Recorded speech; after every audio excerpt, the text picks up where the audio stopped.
I am delighted to spend some time with Jacqui Sutton, the new chair of the Women in Aviation Aerospace Charter. Jacqui is the Chief Customer Officer for Rolls-Royce Civil Aerospace and has worked in the aerospace industry since 1994 in a variety of strategic and commercial roles.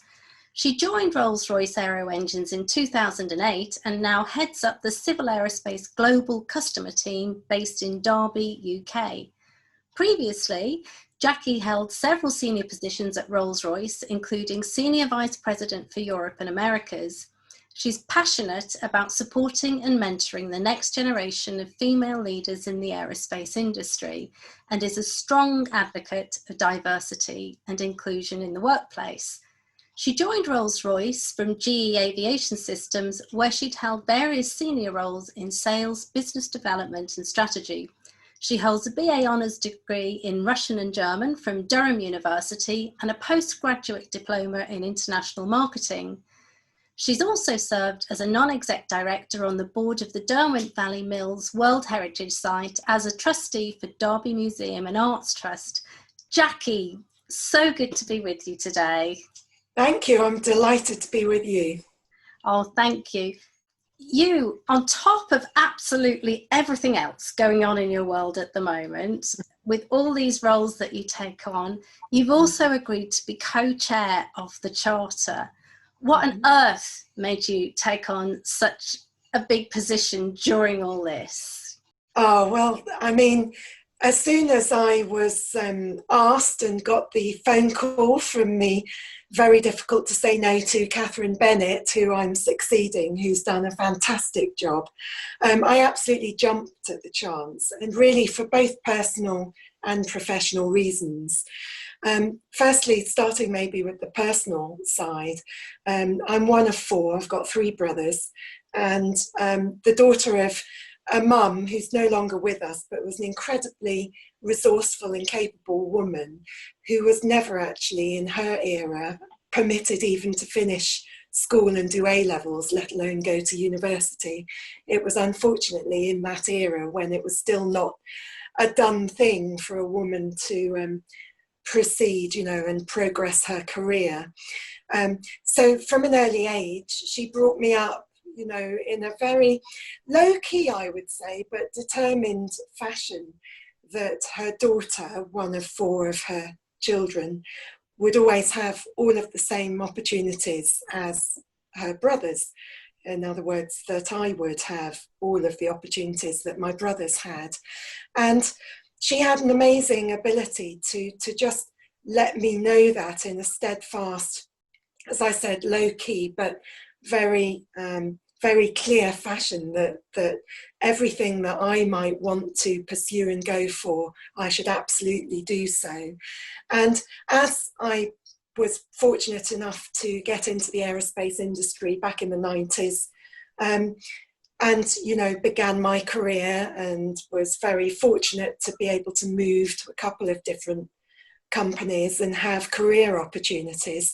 You know, it was probably early mid-career where you kind of suddenly reflect and look back at what's happened so far and realise that, crikey, okay, so I've managed to get this far.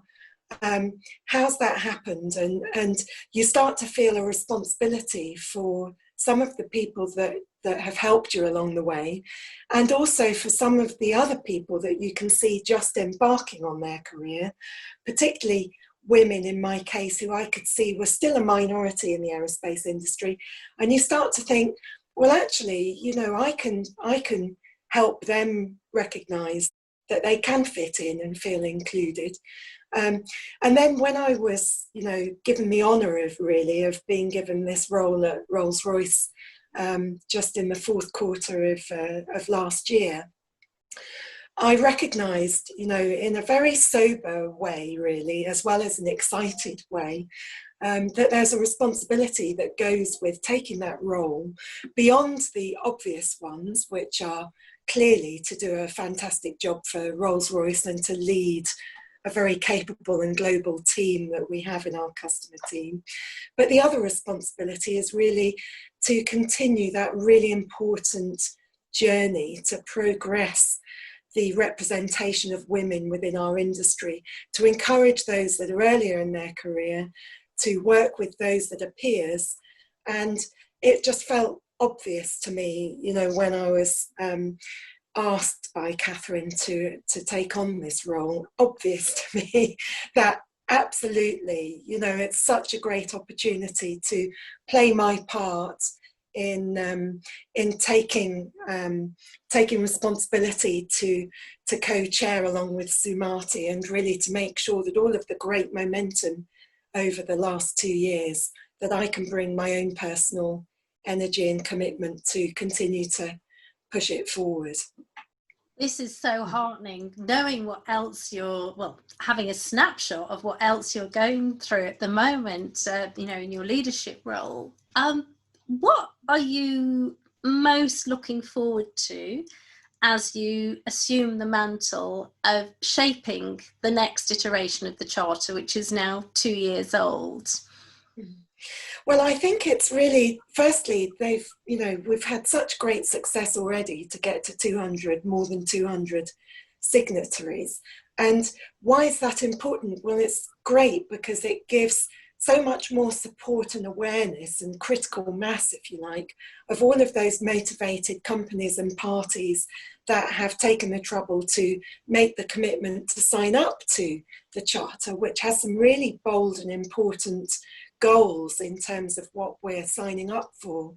I think our challenge now is that, given the very clear goals that people are signing up to within that Charter, clearly to continue to attract others that will be interested and grow our community further, but also to actually bring to life some of those commitments that we've made through tangible advice and best practice sharing, if you like. Now, I'm a great believer in some of the really micro interventions that can happen that will encourage women to want to further their career and feel that they're included in our industry and encouraged to further their career, which I think is largely around coaching and mentoring, and very targeted mentoring around women that are maybe at critical points of their career. I've seen such great examples of the power of those kinds of interventions.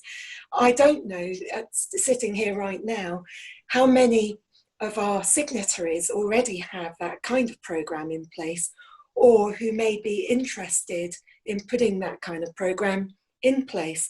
And so I'm convinced that there's some practical help, and we're just beginning to work out, you know, how we bring some of those practical ideas via our website so that other members can get access to that, and we'll have a real good live and active community of practice. So I kind of absolutely want to bring my own contribution and energy both to growing that community, but also to really getting some tangible help and best practice sharing between the members that have already signed up.